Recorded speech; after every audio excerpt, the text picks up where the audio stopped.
Conal Creedon. Before we start with our program, Professor, can you hear all of us? Is Deepika Sahu, are you here?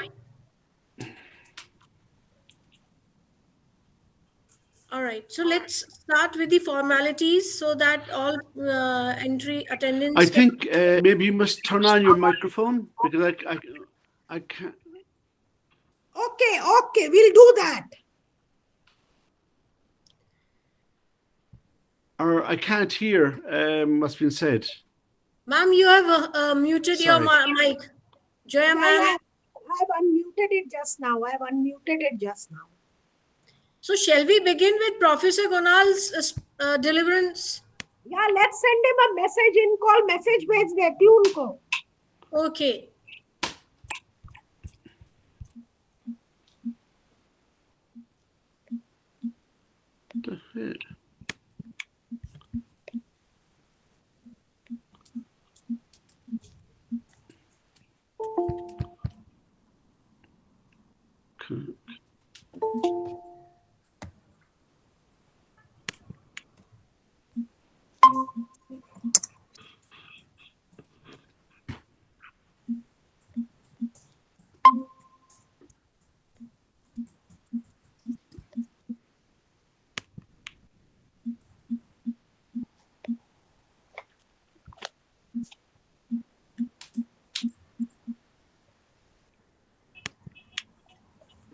Hello.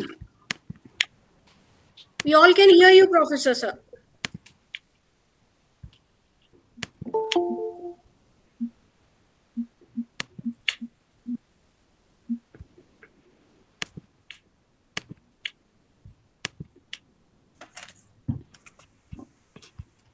Hello. Okay. So, my God, this is very.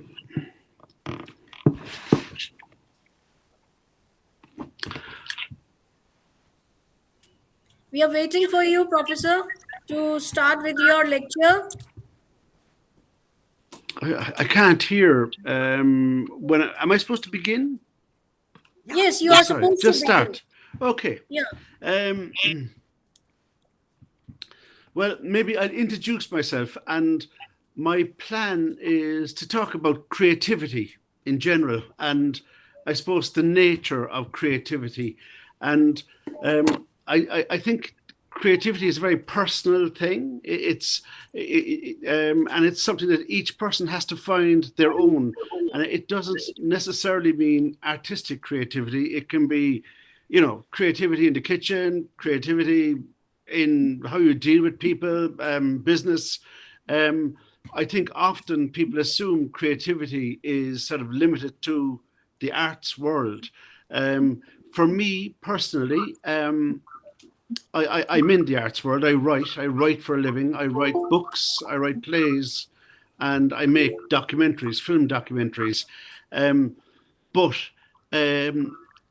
I think maybe to discuss my idea of what creativity is, I should maybe tell you initially how I came to this world of creativity, because I wouldn't have been your typical writer, in that I wouldn't have assumed as a younger person that I would be a writer, because I think I always assumed that writers and artists were almost like a special type of person. And in fact, when I began writing, I was writing for myself. I just write short stories and get them printed in around the corner here.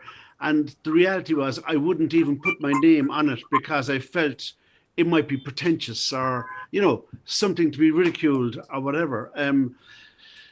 My arrival to writing or to creativity is interesting in that I live on this in this street for, well, I suppose since the beginning of the last century. My family have lived.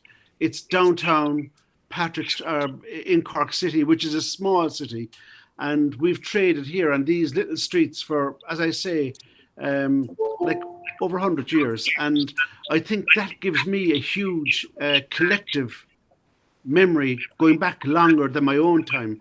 I have a photograph I want to show you. It's I don't know if you can see this photograph. Yes, yes. Well, Yes. this photograph, I'll just show it again.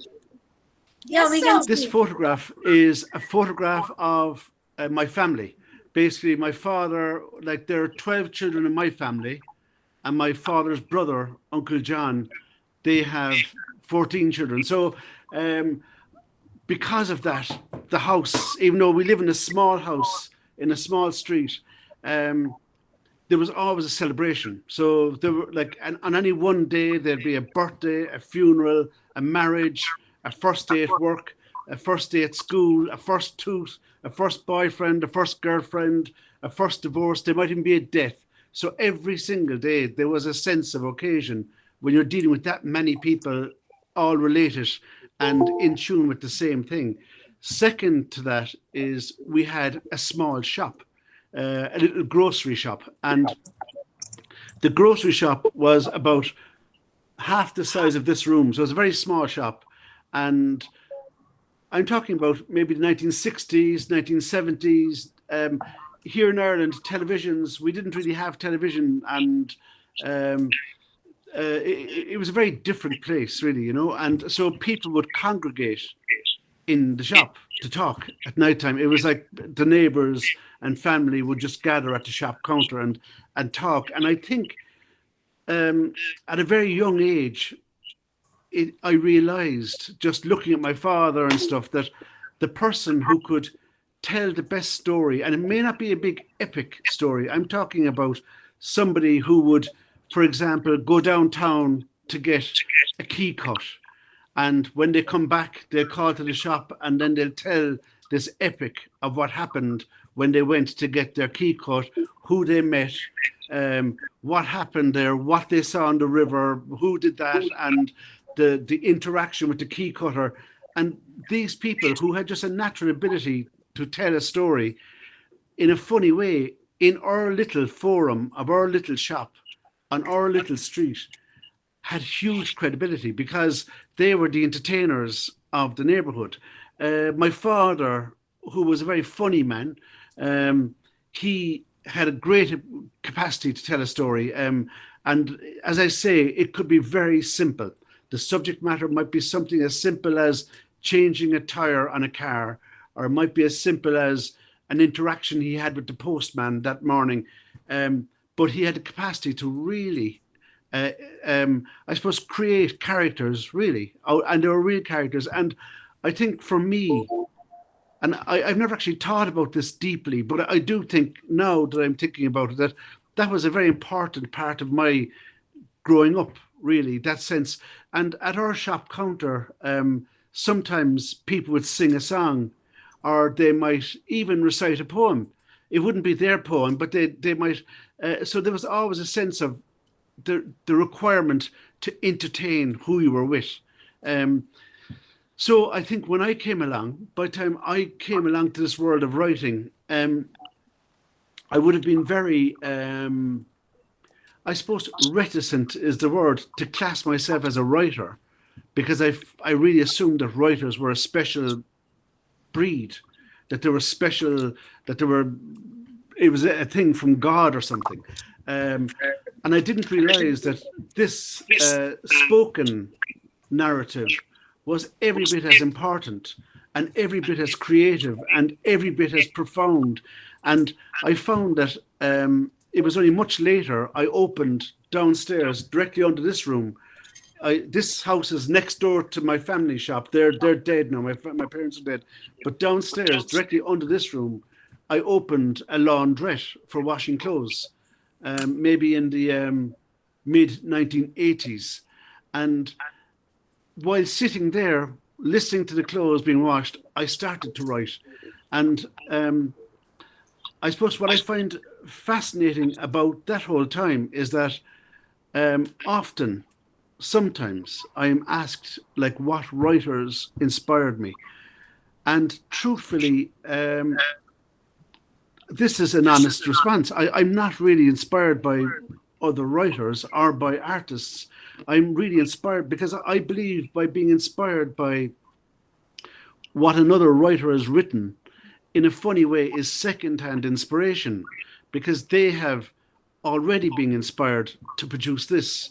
So it's up for me, it's important for me to find my own inspiration, like out there on the street, among the reality of life, rather than getting it secondhand. So, if I feel the need to draw or paint a picture, that picture I think should, this is only, and also I'd like to say anything that I say is of no importance, because it's very much a private view of my practice. So, everybody else has their own thing.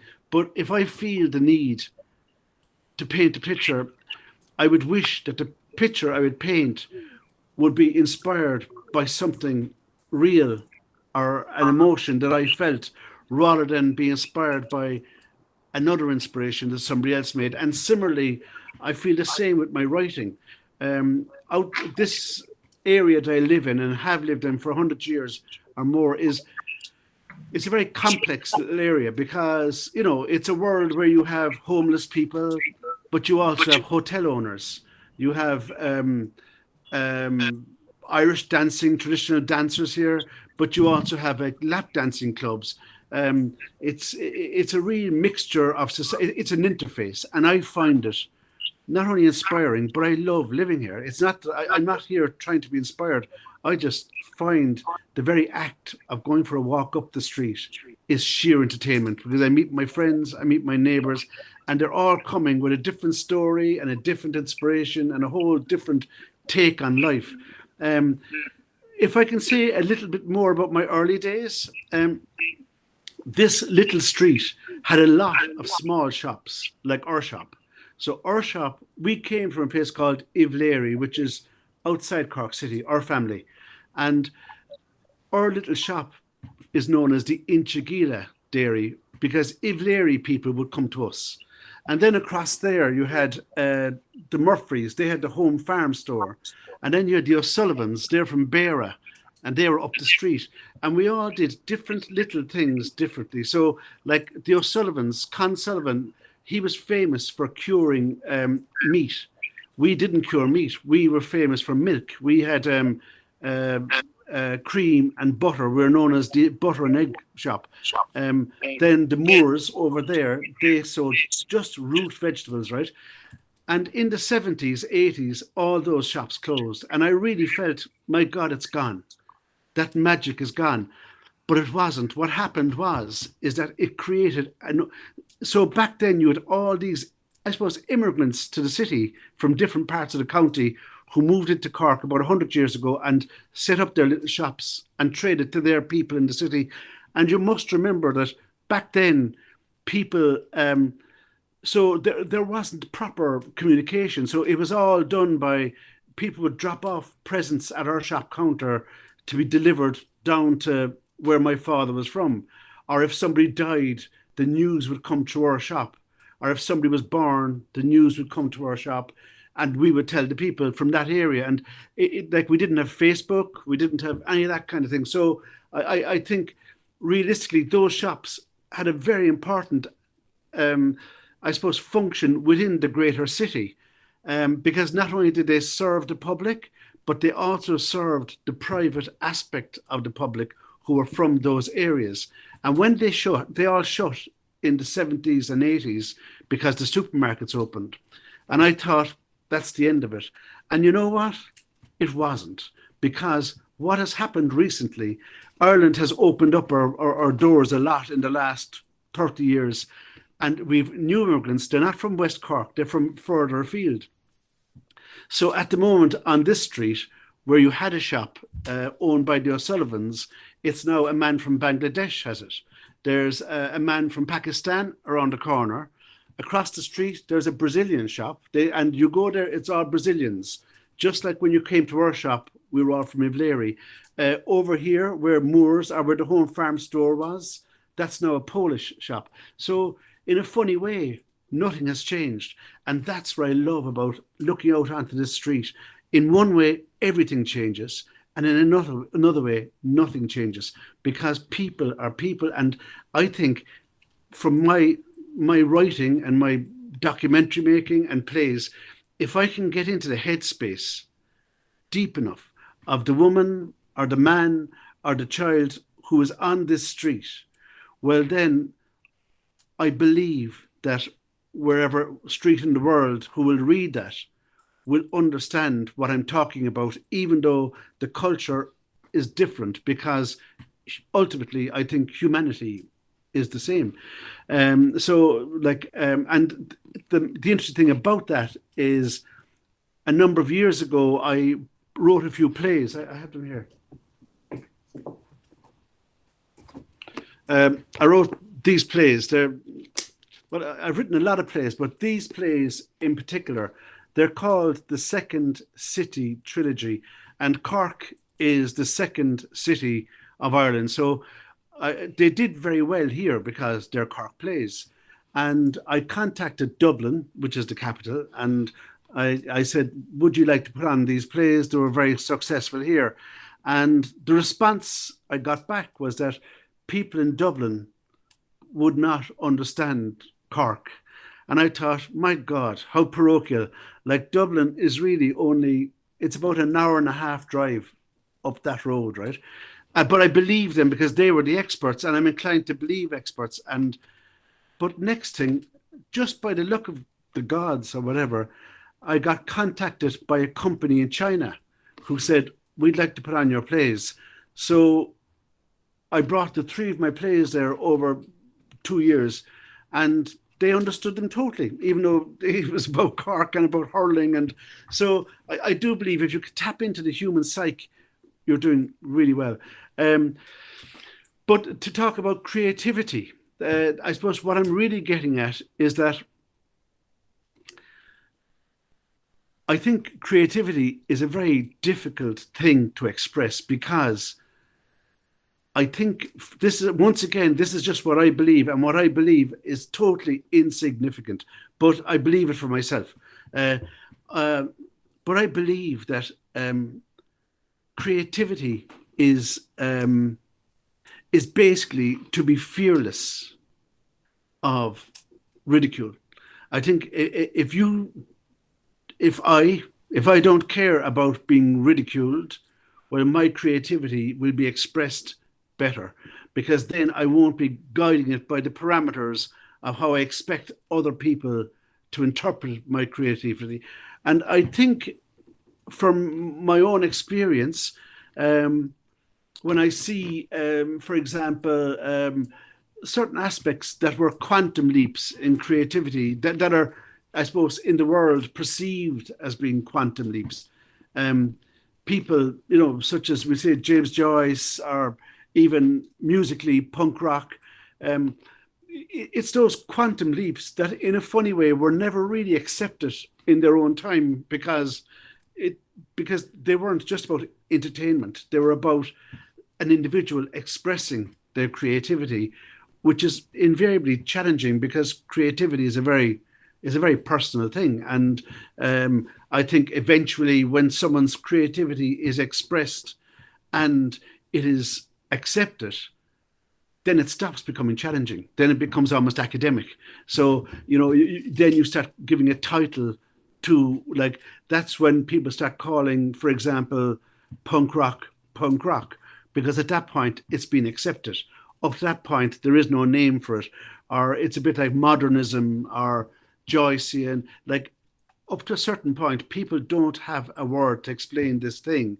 And I think when the word becomes, as they say in the Bible, when the word becomes flesh, then it is an entity then. So at that point, it's sort of time to move on.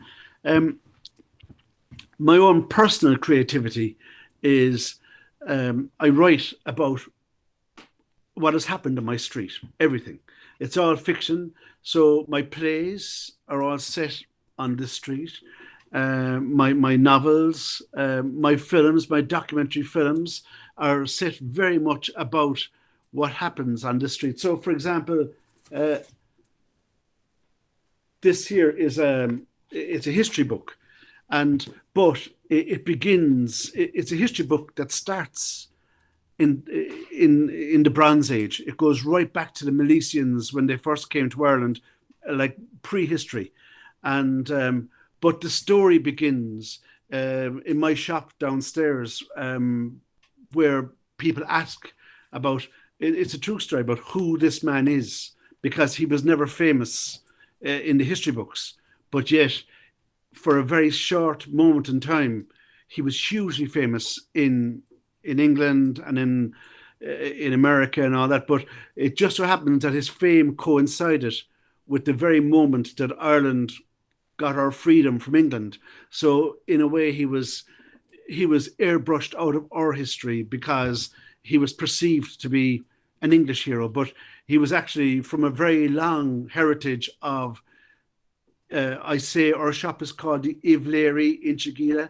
He came from a very long line of, I suppose, Ivleary rebels fighting against the English. I'm talking about since 1169. Like his family, the O'Learys, have been actively fighting the English all those years, but for some reason he was lost to history. So even though it's the history of Ireland from Bronze Age times to the present, it is still ultimately a story of my street, and it's told from the point of view of my shop counter. It's people looking out to the shop and saying and talking about it. Similarly, my short stories. When I first started writing short stories, they weren't for publication, and they were just myself writing. As I say, I had a laundrette downstairs, and I was just sitting there while machines were washing clothes, writing. Sometimes there were stories, sometimes there were paragraphs, sometimes it might just be a rhyming couplet, but I was writing for no reason except I had a mad urgency to put things down on paper. I think it was boredom, actually. I think I was bored on my trolley, so I was just writing. And the first story I wrote was a memory of a child. When we were children, we used to play football on this street, even though it's a downtown street and a lot of traffic on it now. But when I was a kid, you couldn't. And my memory of it was the last game of soccer out there was when a neighbour's child was hit by a truck, and the truck basically took the child's head off. And we were horrified, obviously, and soccer has never been played there since. And I think, so I remember being sort of inspired by that moment and realising that these days we spend a lot of effort protecting machines from people, as in car parks and all that, whereas maybe we should protect people from machines. And so that was the essence of the story, and I wrote it, but I didn't put my name on it. I brought it around, longhand obviously, right, around the corner to a typing school, told them it was for a friend of mine, and when I got it back typed, I thought, God, that's incredible. So I started writing more, and they were all coming back with, like, they assumed it was for somebody else. And then they realized it was from me because all the stories were for around here. And I remember one of the typists making a comment on the envelope saying, I really like this story. And then another time she put in a review saying, it was very sad at the end. Maybe you should have a happier ending. And I realized that, oh, this is my first review. And then subtly I decided, I had so many stories written. I still didn't really want to publish because I found publishing was a very specialist world, but very slowly but surely, because of, I suppose, the street changed. There was a bunch of artists, maybe about 30 artists, moved into a warehouse at the end of the street down here, and I became friendly with them. They were my age, right? And I saw that they were just expressing themselves. They were just putting paint on a wall or whatever they were doing, and that was fine. So I decided, oh, maybe I'll do the same thing. And I started putting my stories out there, and lo and behold, they started working and doing the business. And that was 30 years ago. And realistically, I've been doing it ever since. Being asked or invited to talk about creativity is a double-edged sword, because there is a sense that if I figure out what my creativity is, it might stop me being able to do it. But I think the big thing is being fearless, that people might laugh at you. That's that's the strength of creativity, is embracing that hugely, because I think the more you're inclined to pull back because of offending someone, or pull back because of it may not be considered literature, then I'm going the wrong road. I can't speak for other people, obviously, but I feel it has to be my expression of what inspires me. I'm going to read you a very small passage, if that's okay. It's I'm very organized. I brought my books with me because usually I'm not organized. And in fact, because I knew you were coming today, I actually tidied the room, which is a big thing. So thanks very much for that. Anyway, this little book, it's very briefly, I will give you a rough idea what it's about. It's about a guy who is facing a very tough time because he lives in a kip of a bedsit. He's been evicted. He has a lot of mental issues, and he decides he's going to take his own life. In his flat, he looks around and he realizes that he has nothing anyway. He has 2 pieces of cheese, a small bit of whiskey, but he also has 2 LSD tablets, 2 hallucinogenic tablets. And he decides he doesn't want to waste anything. So he takes the cheese, takes the whiskey, then he takes the LSD and he kills himself. But so he is dead. But what happens is his mind is hallucinating, and his mind brings you, the reader, on the story of the journey of his soul from being dead on the floor of the flat to heaven. And along the way, because he is hallucinating, we meet episodes of his life. Some of them are fairly surreal. There's a whole battle between the devil and a nurse, and there's all this kind of mad stuff going on. But it's the nature of dreams. And I think sometimes if we deny our dreams, we're denying ourselves. I'm talking about nightmares as well as dreams. But at the end of the book, he meets the woman he loves. She had ditched him years ago, part of the reason because he was off his game, basically, right? So everything was resolved. The issues with his parents, the issues with his friends, who all basically, but on the journey to heaven, he continues to meet people. But what he doesn't realize is that they are all dead as well, because once you're dead, and everybody. So there's this constant, I suppose, mantra of, I thought you were dead. And them saying, God, that's interesting. I thought you were dead. And this kind of, in a funny way, reestablishing the fact over and over and over again that they are dead.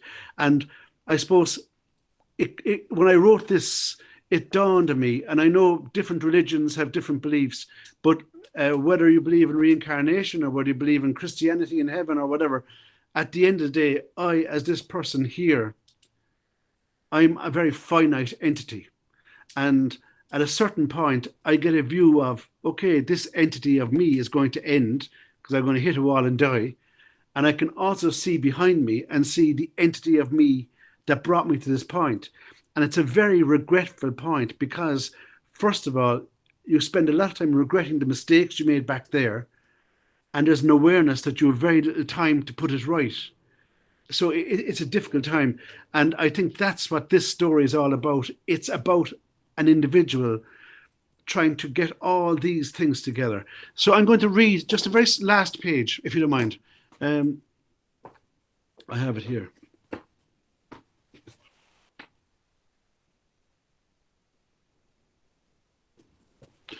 So at this point, he has met the woman he loves. They're having a great time, and he has no idea he's dead, right?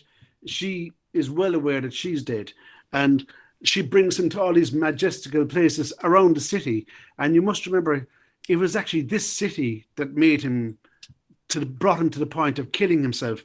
It was this city that I suppose made him depressed, to the point where he didn't want to live anymore. And I think the ultimate thesis in this book is that heaven, if you believe in heaven or not, heaven and hell are actually the same place.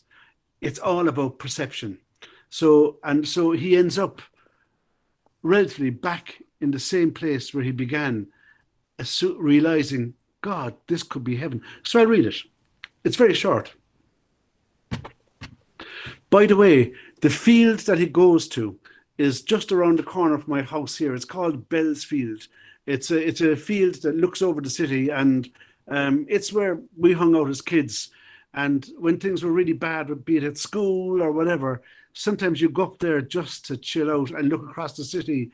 And I think this is, I suppose, a metaphorical. I'll go for it. Okay. I call it Pluto's vision of heaven. The main character in the book, his name is Pluto, because Pluto is the god of the underworld, whereas Jesus is the god of heaven. And this book is set on Good Friday because he thinks he's Jesus. Anyway, I'll give a run for it. Here we go. I take Yvette by the hand, and on we make our way to the brow of Patrick's Hill.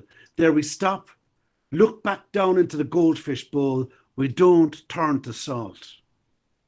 Yvette, she tugs my hand and leads the way. We climb the wall at Bell's Field.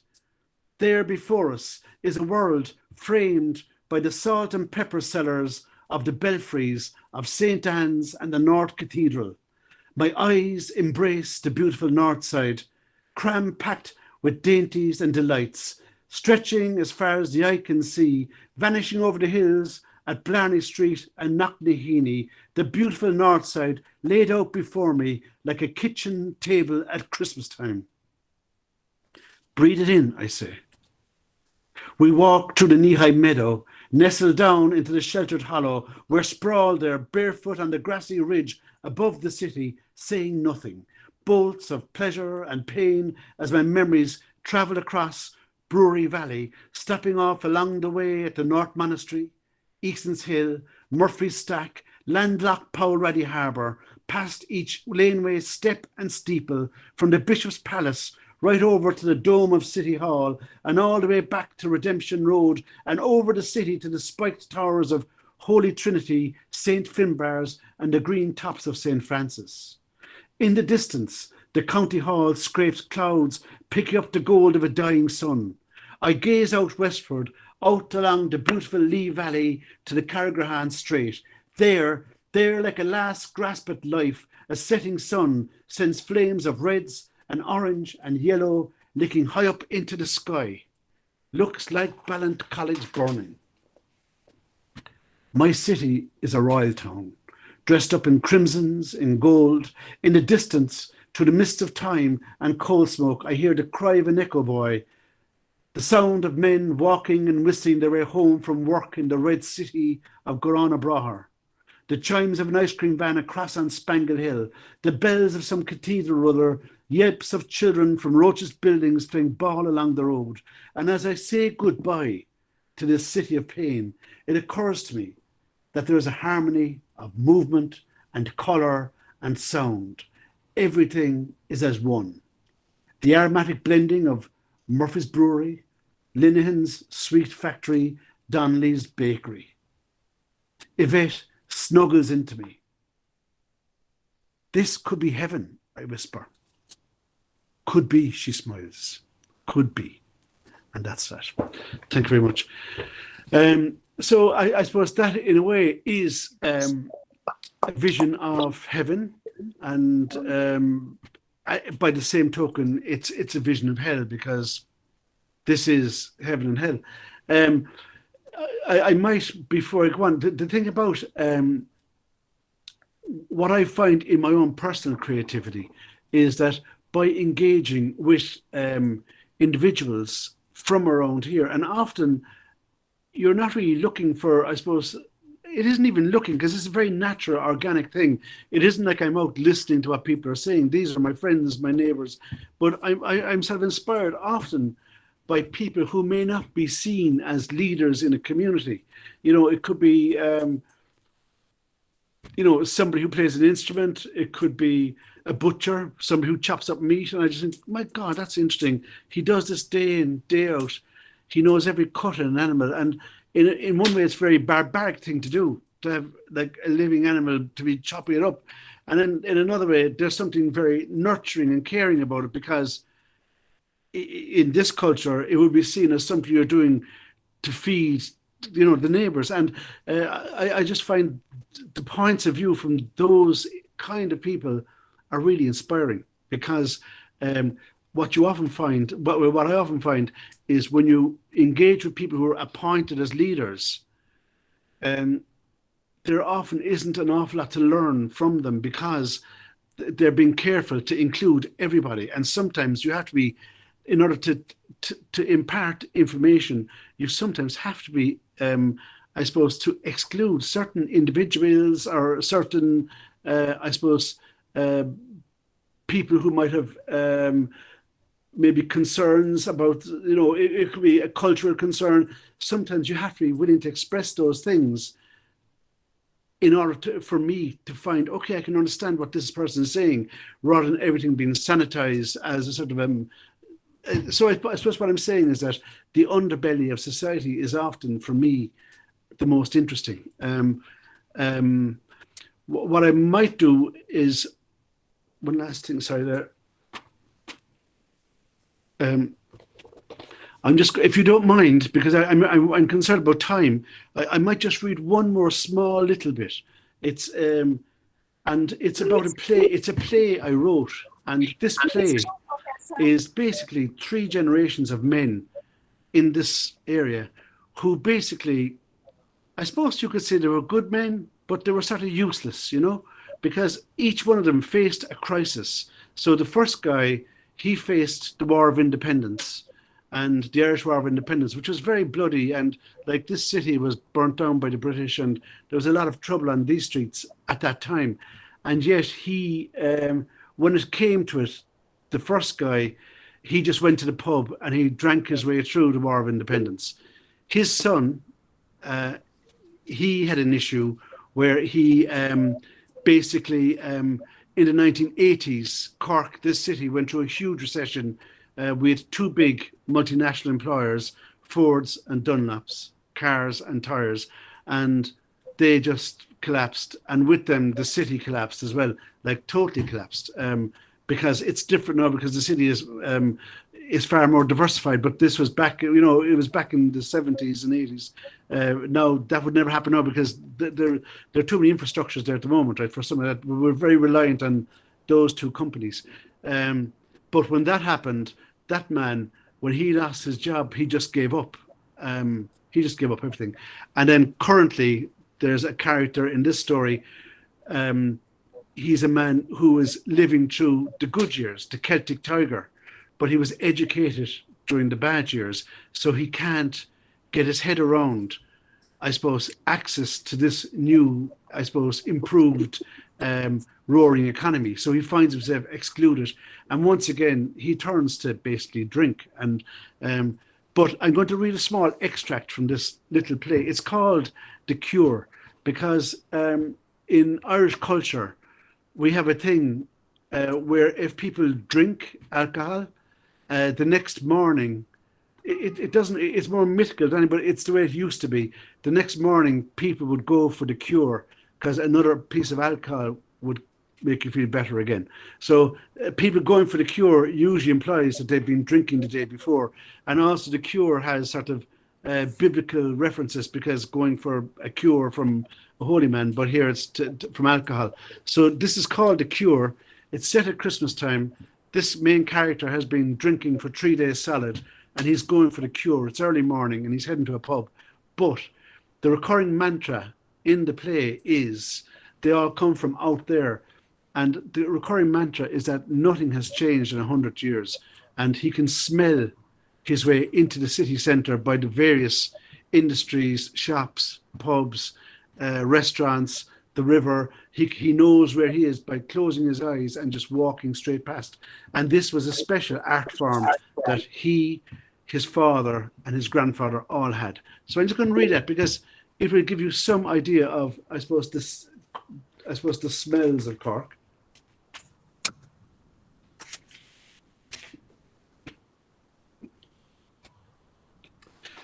It's a minute long, minute and a half long. It's very short. A sleepy Saturday morning on Half Moon Street, and just around the corner, Christmas. I'm walking off a bit of self-inflicted pain. You know how it is. 3 days on the rantan. 3 whole days drinking me seasonal bonus.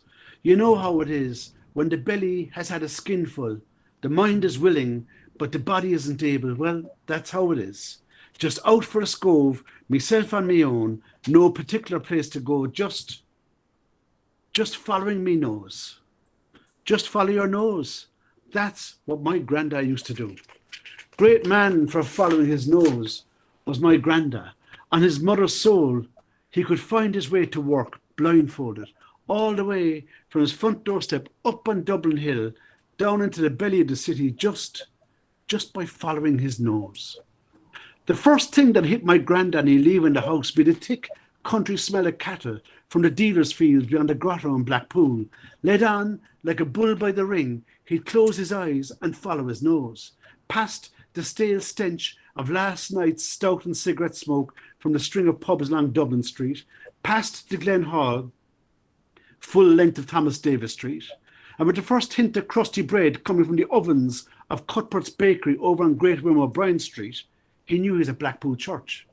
Then the street smell of molten sugar, the Shawleys making toffee apples up on Gerald Griffin Street would carry him past the oak casks of the distillery and onto the Watercourse Road. A pleasure. A pleasure cut short by the piercing, deathly, toxic, foul cloud coming from the slaughterhouse off Denny's Lane, but then just for the whiff of a second, the subtle scent of sherbet drifting down from Lennon's sweet factory would carry him past the putrid pelts of the tannery and onto the first taste of human waste at Powraddy, turning right onto Leitrim Street, and there'd be no mistaking the Morris Swalt of brewing stout billowing from Murphy's Stack. He knew then he was on the right track, so he put the hands into the pockets and whistle all the way from Home Farm stores to Powraddy Harbour, eyes wide shut. And though still out of sight, at the corner of Pint Street, the River Lee and Carroll's Quay would come into scent, low at high tide, high at low tide, wouldn't turn left nor right, but keep on straight to 3 Points Corner where Devonshire Street, Leitrim Street, Coburg Street melt into one. He'd stay right on track, being passed from scent to scent like a baton in a relay race, spurred on by the aromatic blending of Moore's Vegetables, Griffin's Shoemakers, Noreen's Apple Tarts, Must Be Friday 'cause there's Kippers and Creedon's, O'Connell's Butchered Beef, and O'Sullivan's Cured Bacon. At Falvey's Corner, must just turn this page, he'd stop dead, struck back at a tidal wave of fishy smells by the Baltimore stores, enough to knock a horse. And for the first time in his scove, my granddad opened his eyes, looked back at the eastern face of Shandon, where 7:30 means 25 to 8, then turning right onto Bridge Street. The fine wines and exotic spices of Madden's would carry him across Patrick's Bridge, through the gateway of the city, all the way to work, just by following his nose. And that's that. So guys, I think what you might notice, that you wouldn't notice, but a few of the shops I mentioned earlier, like Moore's Vegetables, our own shop here, the Herrings, O'Sullivan's Cured Bacon. Anyway, I suppose the end result of what I'm saying is that for me, creativity is a very local thing. It's what's close to me creates me or inspires me. I'm not inspired by other writers. I'm totally inspired by human endeavor, and the fact that somebody will write a book is inspiring, but the content of a book very rarely does, because I'm inspired by my own experience. So like somebody who might have the most amazing experience and writes about it, I'm more open to having a similar experience out there and writing about it rather than second-hand inspiration. And I suppose that's basically it in a nutshell. You know, that's basically what I'm about and what I believe creativity is. And I think the most important thing is, well, two things. I think that education, I think people often think that education is about teaching. And I even though I am associated to UCC now and all that, my formal education is something that wasn't important to me at all. I wanted to open a shop. That's what we've done for generations, and that's what I did. So I suppose for me, education is about learning and not about teaching. It's like the more I can learn, that's even when I'm standing in front of a classroom, I never stand in front. I always sit with the students because, first of all, I believe they've read more than me. And second of all, I have more to learn than they are, because my head isn't as elastic as it used to be. So I in a funny way, I should be paying them fees because I'm the one. I come away thinking, my God, I learned so much. I learned so much today, you know. So that's basically it. And also, the most important thing with creativity is to embrace ridicule. Don't be afraid of ridiculing yourself, because truthfully, that is, I believe, that's when you're hitting it full on. Okay, ladies and gentlemen, I hope I haven't gone on too long or bored you too much. But it's lovely to be here, and really, it means an awful lot to be invited, particularly in these days following the pandemic when we haven't been traveling. It's so nice to reach out to people beyond my street. So thank you very much. So can you hear us? No, I can't hear you speaking. I think your microphones are turned off. Jaya ma'am, can you just speak? Let's test. Can he hear you? Professor Conal, can you hear me? Can you hear me? Berta, can you hear us?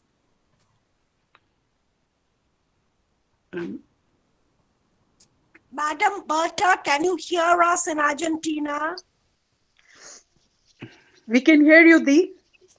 Oh, Okay, but I think there is some problem with Professor Conal and Professor Berta. Oh, Professor Berta, you are muted. Professor Berta, you are muted.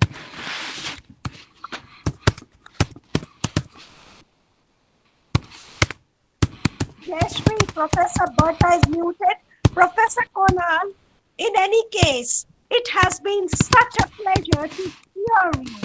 The magic of creativity that you have said is so beautifully illustrated. No, my mic is on. My mic is on. It's not muted. Okay, I'll send you a message. Could you just do a reading of Pancho and Lefty Ride again? I'll just put it in the chat box.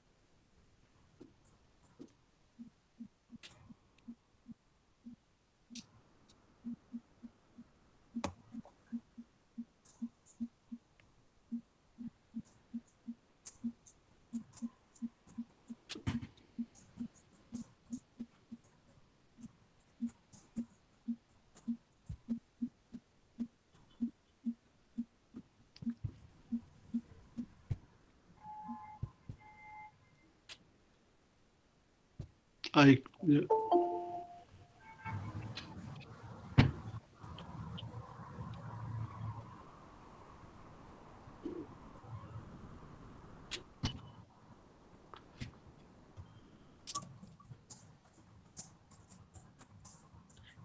you hear me, Professor Creedon? Yeah, I wonder whether you can read our messages. Berta, can you read our messages? Okay. Professor Creedon. Sorry, I can't hear what you're saying. Sorry. Jayshree, try, please, Jayshree, try. Ask him to read from Pancho and Lefty Ride again, his last book in August 2021.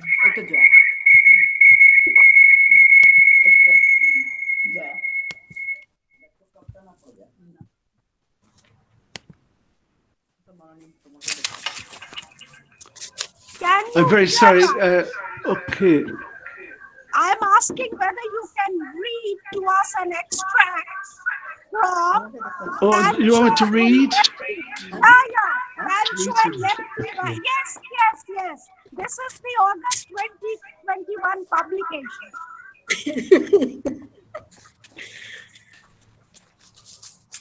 Finally, he has heard us. Primary school students have to be understood like this, showing them like this.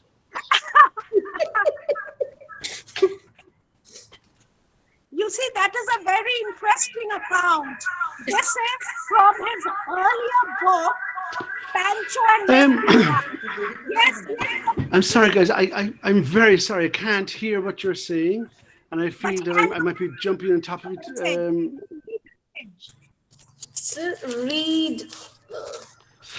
There's a message there from. Okay. You want me to read something for this? Yes, Okay. yes. You read. All right, I'd love to. I absolutely would love to, but I hope I won't bore you to death with it. Will you be okay? Okay. Continue. Let's see.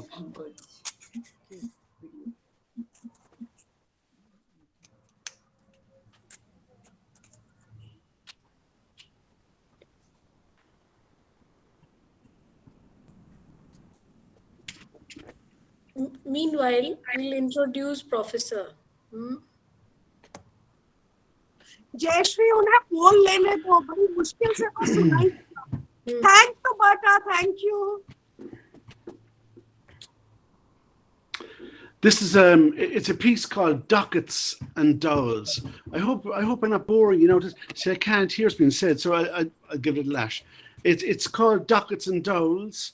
Basically, it tells the story of a man who has spent his whole life making furniture, and one day everything changes. And the day everything changes is when he realizes that there is no more interest in furniture being made sort of with proper handcrafted joints, and the dowel, which is a wooden piece of wood, is brought in, and he feels it's dedicated to a man called Paddy Daly, who had a small furniture making business down the street here. And as kids, we used to go down there and play, and you know, he was a nice man. And anyway, so it's dedicated to him. It's called Dockets and Dowels. And he decides to build his own masterpiece. So this is it. Like my granda and my granddad's da, my da was a cabinet maker, a master craftsman. The lads up in Mullah's said he was a genius. He could make a full piece of furniture, no nails or screws used. I swear to God, but you can never really know what goes on in another man's head. But it's hard to believe that something as simple as a wooden dowel could turn my dad away from cabinet making. It was like up until then, his whole life swung around Mullah's yard. But one day, snap, no more. The day of the dowel dawned. So look, any half-wit could throw a cabinet together these days, he'd say. Maybe it had to do with the fact that Mullah died and his son, the graduate, took over the running of the yard, or that the graduate ran the yard from the office and didn't know one end of a hammer from the other. Maybe it was because there was no respect for the wood joint, nor the men who knew how to make them. Whatever the reason, there was no doubt, but the dowel had destroyed the detail in the craft, and enough was enough, and my dad's head was turned. Sure, that's not furniture. He'd throw the head down. Look, either you make it, or someone out west will make it. Take your pick, the graduate would say. Dockets and dowels, my dad said. 'Tis all dockets and dowels. It was like he caught a glimpse of his own mortality. And he saw the craft die in front of his eyes. And with it, he caught a glimpse of his own mortality. Somewhere along the line, it dawned on him that he couldn't face eternity in some thrown together plywood box fastened with a few old dowels. He was a cabinet maker, and only a casket fitting of a master craftsman would do. That's why, at the age of 58, he decided to make his own coffin in the kitchen at home. He drew together boards from trees grown on different continents, boards hand-picked from shipments as they'd arrive into Mullah's yard, boards brought together, planked, and hobbled away home. It took over a year, but he was in no rush. He wanted the finest collection of grains to be found either side of the hardwood jungles of Burma and the Amazon basin for his masterpiece. No nails or screws used, but perfected joints handed down from generation to generation, grains married so tightly together that no man could pull asunder. Look at this, son, he'd say. That's a dovetail. And that's a T-joint. And see that one there in the corner? That's my own secret F-joint, and I'll show you how to make one of them one of these days. My sister Kathleen lined his coffin with quilted yellow, green and black silk, the colours of Glen Rovers. And in the true tradition of quilters, we stitched in a square that didn't match the pattern, a planned mistake, so that to challenge God's pride by creating perfection, split down the middle, half red, half white for Cork. They say that you'd know the shoemaker's wife by the holes in the soles of her shoes, and there's a grain of truth in that, because with all my dad's skill, we didn't have a stick of furniture. I mean, we had beds, the odd chair and all that, but no shelves, no presses, no sideboards, nothing special. Not if you don't count the coffin. It stood there in the middle of the kitchen on two carpenter's trestles, a sheet covering it protecting my dad's handiwork, and a few wads of white paper to save the sheet. It was our table and we'd gather around. Kippers of a Friday, roast of a Sunday. One of the days between Monday and Wednesday, it'd be bacon and cabbage. And with payday on Friday, it was usually fried bread on Thursday. Same old ding-dong dinner time. Same old ping-pong chit-chat like mass, night after night, every day of the week, except for Saturday. Saturday was my dad's day. And it always began with the same weast of entrees, offcuts and offal. The pig, he'd say. The pig is the one animal you can eat every bit of. And you know why? I'll tell you why. Because we're Christians, that's why. He'd bless himself.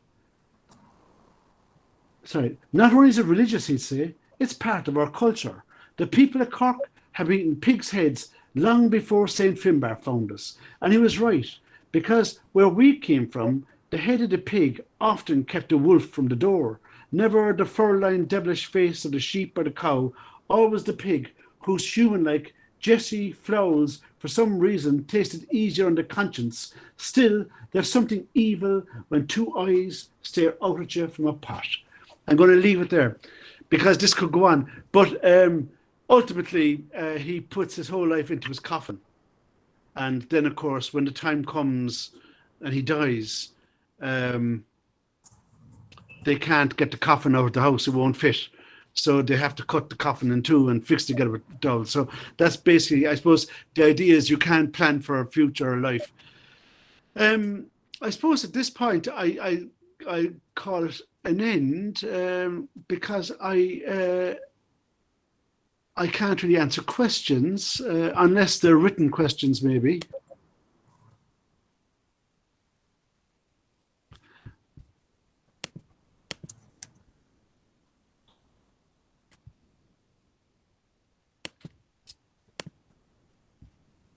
I don't know what's going on here. Sorry, guys.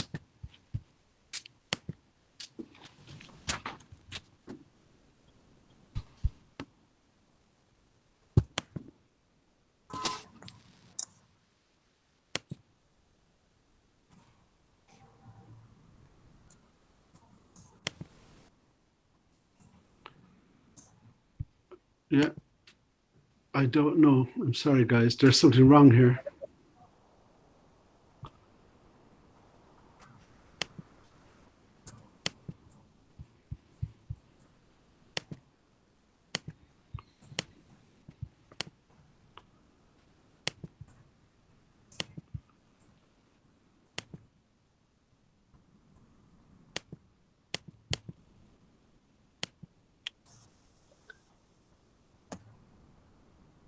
His camera is off.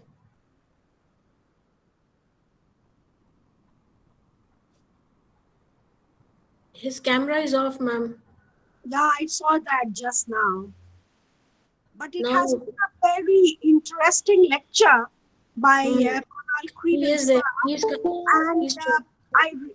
on. Yeah, Jayshree, yes, Professor Conal, can you hear us? Just a second here. Would you like to speak on the No. Gaelic legends? That's what I have written.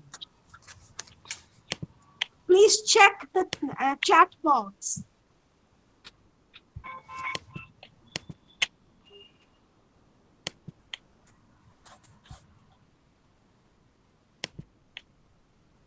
You should Okay. have flashcards. So to frame alphabetical flashcards. Next time ready. By chance, if we get some gap, we can show to the speaker that what we wish. Berta, can you hear us? Berta is from Argentina, so can Berta hear us? She's not here, I think. She's not. No, there she is. There she is. I Is can she see there? her. But You can see her? Berta is saying that I'm new to this mode. And she has muted herself, so she cannot be seen. I mean, we Berta, cannot are you hear there? her. Berta, please unmute. Berta, please unmute. Yes, yes. Hello. Hello, Good Berta, morning, how are you? everyone. What I wanted to know is how to share screens, because I have to share my screen with the students to see my book and to work with it. There are Can two you tell me? ways. Okay, guys, sorry. There are two ways of doing it. Okay. So tomorrow is your lecture, isn't it? Or it's day after? Yes, It yes, is tomorrow. It is tomorrow. So you would be showing us the film first, isn't it?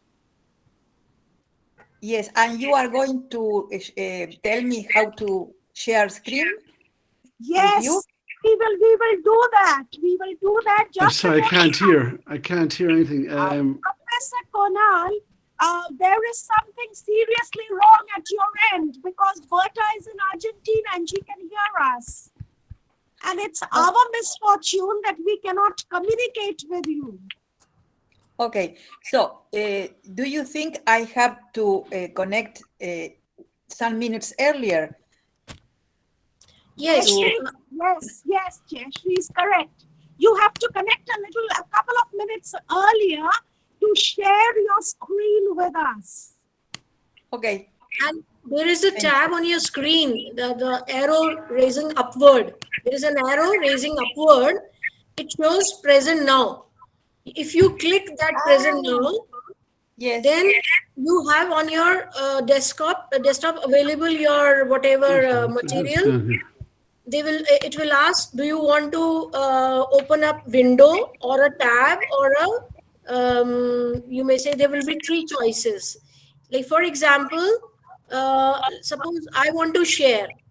See how I'm going to share. Suppose I want to share a tab. Then I will share like this. Click on that icon. So now can you I'm sorry, see? guys, for some reason. Yeah, we can see you, Jayshree. We can see your tab. This is the way, Berta. I can see the brochure. The brochure. Yes, that's what she's clicked. So you would do it the same way, Berta. So I have to press the up arrow. Yeah. You will press there. There will be three choices: a tab, a window, or some other screen. So if it is already open in your drive, you open that whatever you have in your drive and keep it there in the bar. Like for example, I have in the bar I have kept this whatever the thing, and immediately when I just pinned, you have to pin also. There are two pins. Like for example, where I am Jayshree. So there's a pin. I'm available on the screen. So that is stopped. Again, can we try just for a few minutes, for a few seconds? Can we try? Yes, you can try right now. So I'll press the upward button. Okay. Three possibilities. Yeah, there are three possibilities. Yes. Absolutely right. A ver. Have you seen the three possibilities? Yes, yes. But I have to put, can you see anything? See, there are three possibilities. So in your bar, the top of the laptop, you see there is a bar. Is this thing open? The file is open in the bar? Yes, yes, it is. So now you click tab. Now you click tab.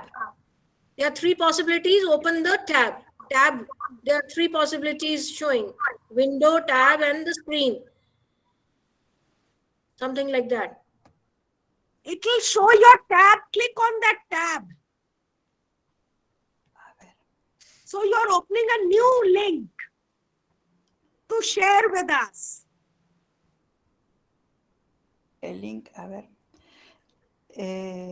Because I have my book in the bar of my computer, in the bottom bar.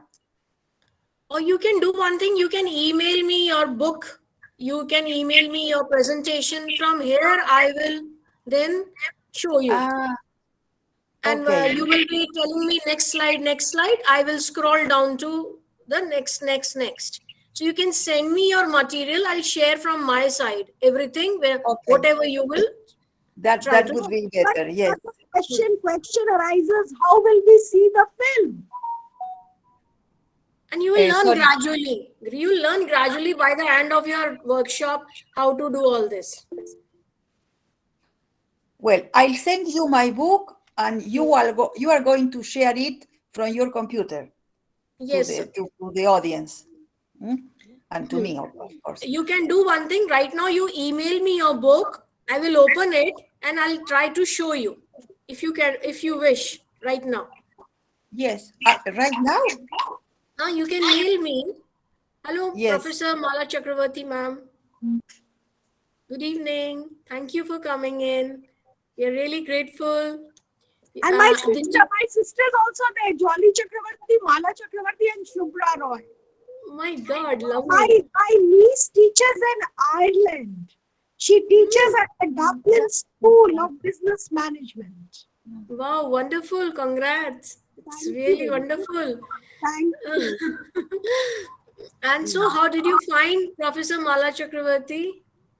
They are in Patna. They joined. I sent the link to them. Her mic is also muted. Yeah. Unmute yourself. Please unmute yourself, Malaji. Bertha, when you email me, please inform. I will check my mail. Yes. Can you hear us? Yes, I can hear you. Yes, we can hear you. So there is my Jolly Chakravarty. She's Jolly Chakravarty. She retired as Assistant General Manager, State Bank of Literay in Jaipur. And Mala Chakravarty retired as in the teaching profession. She was awarded the Best Teachers Award. And Shubhra Roy was also awarded the Best Teachers Award. So I sent them these sites because they were very keen to join. Anything, Pratik, are you there? Turn on your camera. Yes, ma'am. Good evening. It was a wonderful presentation. I would like to give my gratitude to all the dignitaries. Thank you so much, Bhupal Nobles University, for conducting such a wonderful program. And with such kind of webinars, we get a chance to know about the cultures of different people. Like Ireland, it was like a dream to hear someone from there. And he was telling, I was able to relate it with India. Like he was talking about shops and all, like about his plays. And he was telling about his father, that he was a fantastic storyteller. And really, it was a fantastic program, ma'am. Wonderful seminar. Thank you so much. Most important thing is that he cleared the clutter of his room to be presented. Yes. It was really So the best part hello. It was a wonderful program. The best part was that he told us how he began writing. Yes, ma'am. Sitting in his shop, he got bored and he decided to start writing. And that enabled him to understand that writing was his profession. Yes, ma'am. And he was speaking from his heart, really. Nothing. Yes. Nothing was artificial or like that. No, not at all. Secondly, his mindscape is totally into optimization. I mean, he wants to bring out some kind of optimistic note from all kind of pain, suffering, death, groans. He's totally trying to, creating a kind of a feeling that life, of course, is full of struggle, but we have to come out with some optimistic note to survive. And from real images he derived his vision. Realities derived his vision. That's wonderful. Poonam, Dr. Poonam Nigam, are you there? Sunita? Poonam is from UT. Hi, Poonam. How have you felt about this his readings? Can you comment upon it?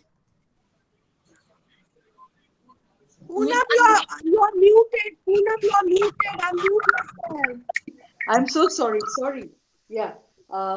Thank you so much. It's a pleasure to be here and a privilege to see Joya, a very dear face to me. And actually, it was really heartening to listen to Professor Conal Creedon, and he was really very sincere in the expression of his feelings, and they were just coming out of the heart, as somebody just commented. I'm forgetting the name of this gentleman. He is Professor Conal, C-O-N-A-L, Conal Creedon. Okay, Conal Creedon. Creedon Okay. From Ireland. Yeah, And exactly. That I got. He's a novelist, writer. I was really touched. It was a very pathetic description, very, very graphic in nature, and downright sincere. That is one thing that came across to us. So that was something great. So I think I will read his works and later on write on him also. That would be nice. Thank you. Thank you for coming in and joining us. We would like to see you continuously in all sessions. If they are, I think you have registered, so you might have. Long program, my God, 12 to 27. No worry. If you miss some, we won't mind. But at least. No, definitely I'll try to be there as much as I can. At least Bertha's beginning session you attend so that you can get a crux of that, whatever his. Definitely. This is a great opportunity. New kind of methodology she has adopted in writing the film book. And literary and language, she has blended all skills. And Dr. Mala Chakravarty ma'am, do you have any comments regarding the readings he did? You're from Ireland. No, Malaji is at present in Patna. My niece teaches in Ireland. Her name is Indrani. She teaches at the Dublin School of Business Management. Oh, there is Bertha again. Bertha has joined. Have you received her book? Mala, we can't hear you. Yes. I've already sent my book to Jayshree, Dr. Jayshree. Jayshree. My niece, she's in Ireland. Yes, Mala, we are waiting for your comments. What sort of comment you asked me? Did you listen carefully? His introduction, the first part. Were you able to hear the lecture? First part, I missed it. Okay. Trying to get yours. Okay. In between, I came to know. So, how are your experiences in Ireland as Indian? No, I've never been to Ireland. My niece is there. This is my niece in Ireland. My niece, she's in Ireland. Okay, Professor Bertha, what to do now? Shall I check my email?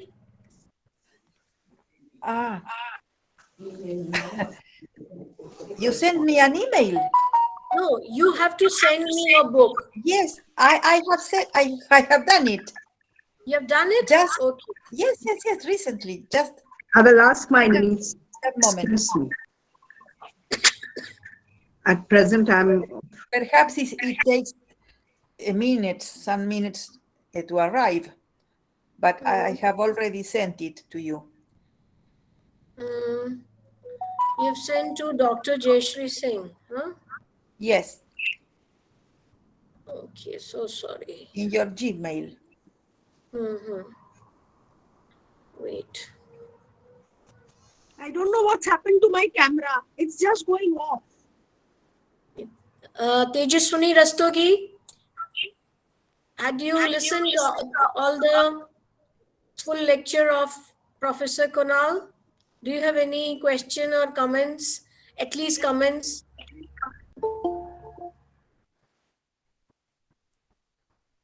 We can't hear you.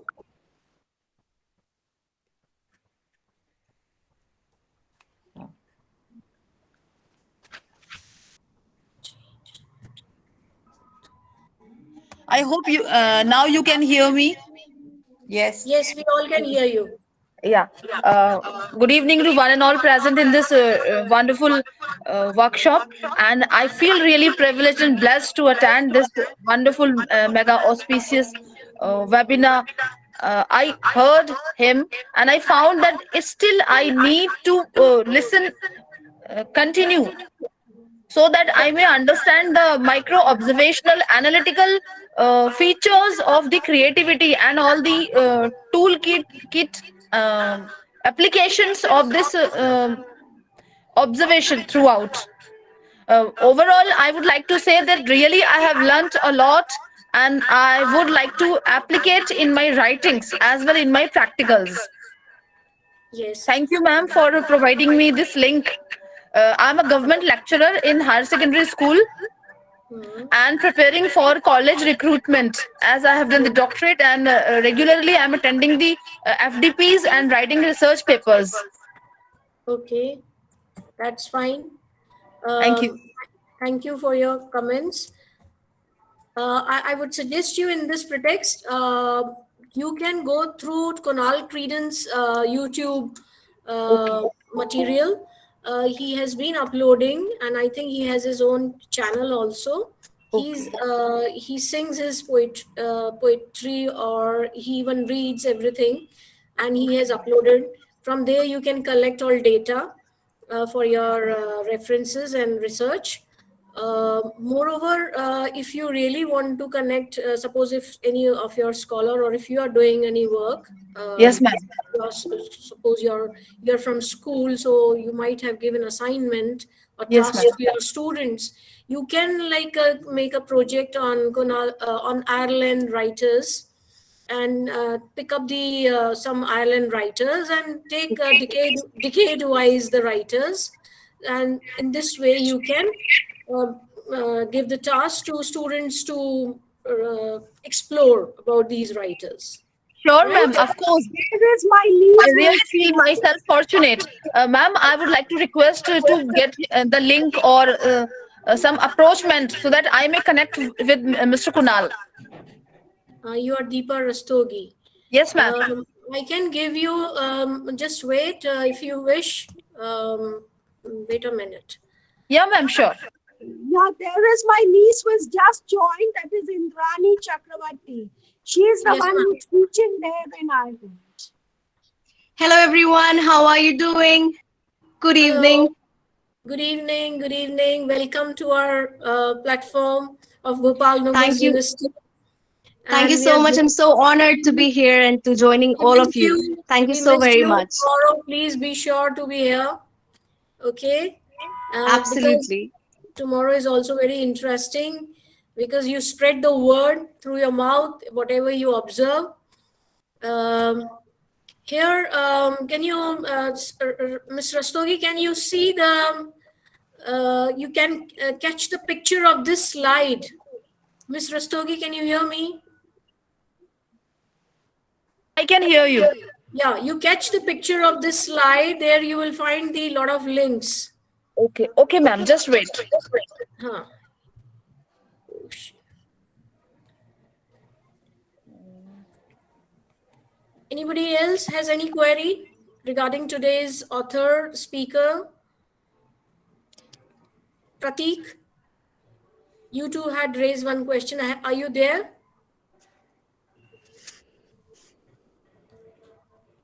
Are you done, Ms. Rastogi, with this picture? Yes, ma'am. There you can get a lot of links, and then you can also go to LinkedIn. There he has his profile, and you can ask your scholars or students to get the material, right? Yes, ma'am. Very sure. Very sure. Thank you. Thank you for coming in and joining us, giving so much of support with all your sensitivities. We really get boost up. Professor Jaya ma'am, can we Yes. get back to your niece? Yeah, there she is. Okay, let me just stop my sharing. I can't get my camera on, so there's some problem, but my niece is there. Her name is Indrani. Okay. Hi, myself over here, Indrani, and I am in Ireland currently, and I'm working with Dublin Business School, which is a public university in Ireland. Of course, it is funded by government also, and I am over there academic operations. I take care of the academics, like study abroad students who are coming from France, Germany, US, and I feel the structure over here is very different than what we have been in India. But I feel that, every country has their own approach to studies, right? So, but in Ireland, it is more about your personal approach. Like, for example, if there is, it's more about how you write in your own words, not just copying from, like, Google, or just copying from somewhere, or maybe memorizing something which you just learned.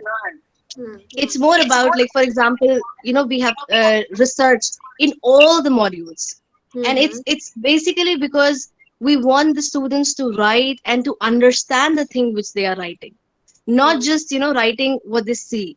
They want to know, for example, literature in Ireland, for example. So we don't want the kids to just write what is there in the book. We want them to understand and write in their own words, even if their English is not so good. Like, for example, French people, German people, their English is not that great, but still we want them to write it in a different way so that they understand what's going on in Ireland. Like, we have so many authors in Ireland who write it in a way, in a dramatic way. Their writing is always very different along with the nature. So we want these kids to understand this thing, like, writing in their own language, what they are understanding. Like, for example, they don't understand the meaning of quench. I want to quench the thirst.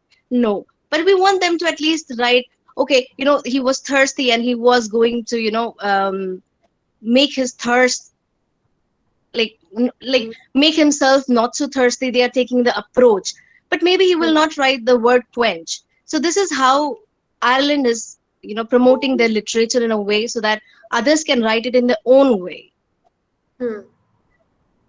So all of you can see tomorrow's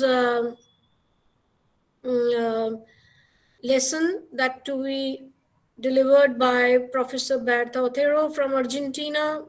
She's currently been online facilitator to Germany, Hamburg, and she would be delivering her lecture on literary and language skills through her publication, David Copperfield's activity. Can you all see her book? Yes, yes. Can you scroll down or up? Can you scroll down it? Yes, we can. We can see the book. Yes, because I will ask the students to read some parts. Scroll it up, scroll. Okay. Or down, scroll it down or up. No. So To show the following page. My question to Professor Berta, whose portrait you have taken as an illustration here? This is the main actor, is Hugh Dancy, is an Australian actor. Okay. So from he the was film in you his have 20s. Now he's in his 40s. Professor Berta, is this a BBC production or an Australian television production? No, this is a production, a Hallmark Entertainment and TNT production. Okay. A combination of the two producers. Okay. Of the movie. Yes. Can you show us the following pages? Yeah, sure, I'll do it. Pratik, are you there? Please post the feedback link. Pratik?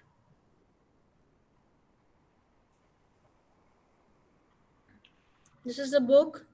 Yes, this is a short introduction about myself, my bio, and Charles Dickens' bio, the contents, and the characters. Hugh Dancy is David when he is an adult. And this Max Dobley is when he is a child, when David is a child. This is his aunt, Sally Who is Fields. Trotwood? Which one is Betsy Trotwood? Miss Trotwood is this one, Sally Fields. Okay. Yes.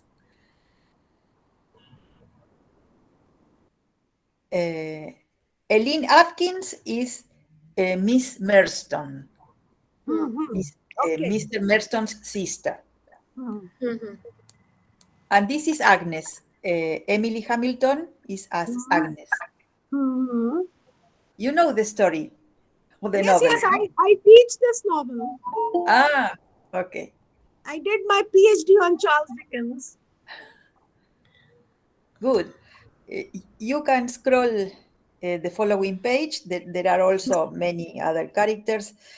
But as you see, it is an adaptation. It has less characters than the original book. And the plot is also has also small changes. All right, just wait. So the important thing is for you to read, because I don't know if you can see properly the letters, the size of the letters, if it is okay. Yeah, they are quite visible, absolutely clear, visible. Bertha, I would request you to let's keep the little something in suspense now, and tomorrow we'll continue with our. Yes, of course. Okay, thank you so much. Thank you, Indrani, for joining us. Thank you, Balaji, Shubraji, for joining us. Poonam, thank you. This session is over. Thank you so much. Yeah, this session is over, Bertha. Yes. Okay. Tomorrow we'll meet at 6:15. Thank you. Thank you very much. Thank you, dear participants. Bye, Thank bye, you. bye. Thank you. Bye. Bye. And thank you. Thank you. See you soon. Tomorrow. See you.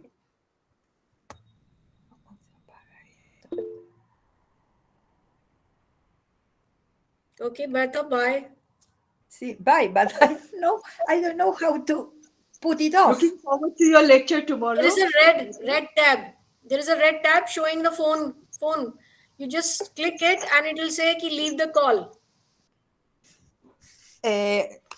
I press, I tick the arrow. No.